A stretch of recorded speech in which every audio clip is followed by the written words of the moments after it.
Anything you've written on a Facebook post that is public will be considered by this metaverse as something they can use to develop their AI, and it will be like that with anything else created. But then, actually, that speaks to nationalizing all technology platforms, because then we shall also own all the platforms.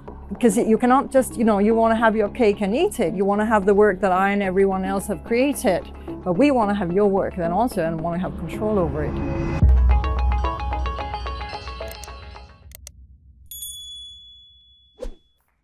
I feel like tech is not being given enough credit. I mean, just as a show of hands, how many people want to give up Google search, Amazon? Would they really want to go back? I'm just curious. Did I suggest that? No. I suggest we socialize your company in order to use it more productively. I mean, where would we have been during the pandemic if we didn't have Amazon, Zoom, Again, right? I mean, we want your technology. We do not want the property rights over it by a tiny, tiny minority who use it against the interests of humanity. Okay, so I don't disagree with that. So maybe this goes into this question of digital rights. So I think that absolutely makes sense. I mean, they really are an extension of the right to privacy among other rights, and I don't think, at least here in the Western world, we disagree with that value. And then the question, of course, becomes an implementation issue, which, of course, I'm not going to be an expert in terms of legality and whatnot. Of course, I think the difficulty of all of this is that, data has this funny property that it's both everywhere and nowhere at the same time, right? I mean, it's kind of clear what it means to own a home or own a car, and when that's violated. But your data is easily copied, and if you want it to be removed or not used, it's maybe been replicated so many places that the cat's already out of the bag, right? So I think there's a lot of difficulties in terms of implementing it. So that's one aspect of all of this. I think maybe another aspect is, it's kind of an unfortunate aspect of the business model, which is that we are given all of these services, in some sense for free, right? We get to use Google search for free. And the way that's worked is to run advertisements. And of course, there are models where you pay to not get advertisements, like Netflix and Spotify. So I think a kind of a question becomes, okay, well, if we don't want our data to be used, what is maybe the right model, the right transactional model, the right business model, right? So I think that's also kind of maybe an open question. What are we willing to give up in order to get the full benefits of technology? And of course, this is even more urgent in the case of AI, because now the reason AI is so powerful, it's because it's scraped all this data on the internet. And of course, that has all of these issues in terms of copyright law and whatnot. But that's also democratized knowledge. So there are ways in which it's been good and bad. Now we have this very intelligent system that has all this knowledge from books, but yet, maybe, obviously there are many authors that aren't going to be too happy, right? So there are always going to be kind of winners and losers, and we kind of need to balance this, right? I mean, I'm just, any outcome or decision affects people differently, right? And it's sort of an ongoing conversation of how to kind of navigate that, course correct, iterate, whatnot, right? Can I just come in here? I mean, there are many levels of this. Of course, when you have a development into some new fields, there'll be losers and winners, and sometimes you can't control it. But it's very different when you say that inventors of a certain technology or means of distribution suddenly take over the rights of what has been created by others, when actually there were laws in place protecting it, but because the technology was faster than the lawmakers could follow up or could stop it, suddenly all this was scanned and scooped into AI.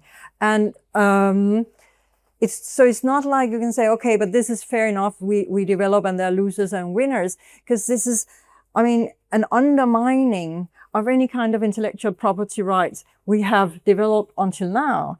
Because it's also about what anyone else has written on, a Facebook post, actually, because anything you've written on a Facebook post that is public will be considered by this metaverse as something they can use to develop their AI, and it will be like that with anything else created. And maybe one can say, okay, that's a different new form of sharing of anybody. What you contribute is everybody's own, everybody owns it. But then, actually, that speaks to nationalizing all technology platforms, because then we shall also own all the platforms. Because you cannot just, you want to have your cake and eat it. You want to have the work that I and everyone else have created. But we want to have your work then also and want to have control over it. And it's again going back to when we talk about algorithms and what happens, it becomes so depersonalized. Remember, these are people who have sat and developed those things. And I don't believe so much in the good of the algorithm creators as you do that, because they do have that purpose of maximizing profits. And if that's done by pushing kids towards looking at other kids harming themselves, or it's like nobody really cares about that. Okay, that's just collateral. Kids going to commit suicide because they follow some trend. So, but it's disastrous for our society. And I don't say that those tendencies aren't in human beings anyhow. It's just through big tech, it's become exponentialized and it's out of most people's control.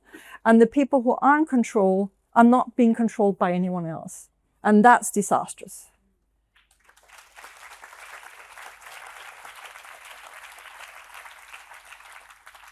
So let's talk solutions. What are the potential solutions to this dilemma? Because we've heard that technology can be both good and potentially bad. Should we break up big tech companies? Should we ban certain rights of, because data is really currency at the moment. So what are the potential solutions to this issue? Yanis, I'm going to come to you first. Your question can be answered at many different levels, from nitty-gritty, basic, simple things that can happen tomorrow morning to bigger questions about property rights over the algos, what I call cloud capital. There are things we could do tomorrow morning that would make a significant difference. Like, for instance, imposing interoperability. Once upon a time, those of you who are older, you remember when we had mobile phones, and if you wanted to change company, you had to change your telephone number. But legislation was introduced to force companies to allow you to take your number with you, and that created a lot more competition. The equivalent of that would be, when at some point Twitter became too much for me. It was like a sewer that was consuming me, but of course I use it all the time. And, I could always go to an alternative like Blue Sky, which I did, but, in Blue Sky I had 10 followers, right? And in Twitter I had 1.2 million, right? So effectively I was a serf of that fiefdom called Twitter. Interoperability would mean that, I moved to Blue Sky, and Twitter is forced by law to convey the posts are upload on Blue Sky to everybody that used to follow me on Twitter. That would be a magnificent boost for, human rights and for competition even, and something that Elon Musk wouldn't like at all. Now, interestingly, they introduced it in China 8 months ago. So all Chinese platforms have to have interoperability. Or there is a terrible piece of legislation that Bill Clinton introduced in the United States in 1999, known as anti-circumvention. The Millennium Digital Services Act, something like that. And in this country, in the European Union, our governments rush to legislate similarly. It's the legislation that stops you from putting, generic ink in your printer, because a printer it will not work with. So effectively, it's such a monopolistic, oligopolistic, terrible legislation. So we could change that. These are just examples because we don't have that much time. But it wouldn't go to the heart of the problem, because if the heart of the problem is this, and I'm not going to talk about Google again. I could, but I won't. I'll concentrate on Amazon, right? What is the business model of Amazon? The Amazon algorithm, take Alexa, that little device that sits on your desk, and you order it to, buy you milk and get you a book or switch off the lights. It looks like a slave, but it's not really a slave. It's an interface with the cloud capital of Jeff Bezos. So you're training it to train you, train it to train you, to train it to know you well, to give you good advice, to win your trust. And once it's got your trust, then it can say, if you want to buy an electric bicycle, buy that particular one, and then you buy it. And watch this. not only has it convinced you to buy this particular bicycle, and this is a machine that has done that, not a human advertiser or marketeer, but it has actually bypassed every single market to sell it to you directly, okay? And Bezos gets 40% of the bicycle price. So that's not a market anymore. This is like a cloud fiefdom. And that is an exorbitant power to have.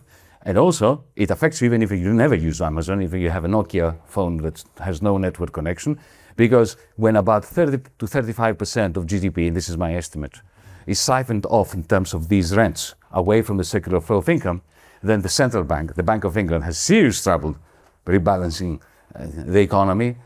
It faces inflationary pressures, but at the same time it faces deflationary pressures because of all this rent being extracted. Now, that is a dysfunctional system, and the only way of doing something about that is by challenging the right of Jeff Bezos to own the digital platform on which we trade. But that requires moving towards socialism, which becomes far more relevant today, given that we've moved away from capitalism, because what Jeff Bezos has created with Amazon is the wet dream of the socialist planning ministry called Gosplan in the Soviet Union. Because remember, what Gosplan was trying to do in the Soviet Union was to replace the market with an algorithm. They called it cybernetics. The idea of matching buyers and sellers. This was the idea of Now, Bezos has done that within Amazon. And, it's not just Amazon. Walmart in the United States has created and so on. So these are very big issues. Don't have time to say more about it. But again, there are things we can do tomorrow morning, and there are things that we need to plan for in the future. But for that, we need a democratic movement, because these governments are not going to do even the simple things that could do this afternoon.